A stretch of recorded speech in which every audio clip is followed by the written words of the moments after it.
For the last decade, it's felt like an unbreakable rule in Hollywood. Superheroes just own the box office. But what if that whole era is coming to a really sudden, really dramatic end? And what if the thing replacing it is something nobody, and I mean nobody, saw coming? Let's break down what's actually happening because a massive change might be going on right under our noses. So yeah, that's the big question we're tackling in this explainer. Is the age of superheroes actually over? It sounds almost unbelievable, right? But the numbers, well, they're starting to tell a very, very different story than the one we've all gotten used to. A story that hints the once invincible champions of cinema might be on their way out. And this is really what it all boils down to.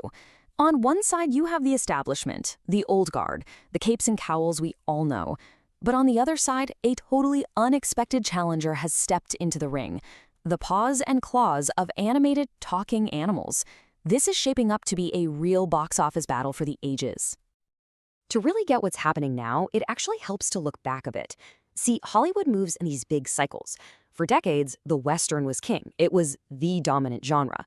Until one day, it wasn't. Then the age of the superhero began. So the question is, are we at the end of that cycle now? And if we are, what in the world comes next? You're hearing this sentiment more and more, both inside and outside the industry. The feeling is that the magic is just gone. This quote here really says it all. The genre that used to be a guaranteed money-printing machine is now sputtering, and the reasons why are becoming clearer every single day. Okay, so let's get into the why. What is actually causing this absolute powerhouse of a genre to stumble so badly? Well, it's not just one thing. It's more like a perfect storm of problems that have been building up for a while now. First off, just look at the money. I mean, we are talking about budgets that can soar past $500 million. The financial risk to create just one of these movies has become completely astronomical, and the pressure for it to be a massive hit is just immense. And that's the real kicker. You spend $500 million, but getting that money back is no longer a sure thing. Not even close. In fact, a lot of these mega-budget films are seriously struggling to even break even, let alone turn the kind of massive profits the studios are banking on. So what's really going on here? Well, first, you have those insane bloated budgets we just talked about. Then there's simple genre fatigue. I mean, how many times can we watch the world almost end? Audiences are getting tired, and the disappointing box office numbers are proving it. And on top of all that, some audiences have started pushing back against what they feel is heavy-handed social messaging, and they're looking for movies that feel, safer and more appealing for the whole family. But as the old king starts to stumble, a new one is rising to take its place. And it's coming from the world of animation, specifically movies starring talking animals. And their success has been, to put it mildly, explosive. I mean, just look at the scale of this. It's staggering. Based on how things are tracking right now, a movie like Zootopia 2 is projected to absolutely dwarf the global box office of a huge, highly anticipated film like the new Superman movie. And that's just in its opening week. This isn't just a win, it's a total statement. And the speed is just unbelievable. In 1 week, it's projected to top Superman. Just a few days later, it would have blown right past Fantastic Four 2. We're talking about a world where one animated sequel could make more money than 2 of the year's biggest superhero movies combined, in less than 2 weeks. That is a massive shift in what audiences want. So what is the secret weapon here? What's the engine driving this whole incredible change? Well, the answer isn't in Hollywood. This entire phenomenon is being powered by one single, incredibly powerful market: China. This is the new reality. Studios aren't just thinking about American audiences anymore. It's an industry-wide gold rush. Everybody, and I mean everybody, is chasing what they call Beijing bucks. And let's be super clear about what that term means.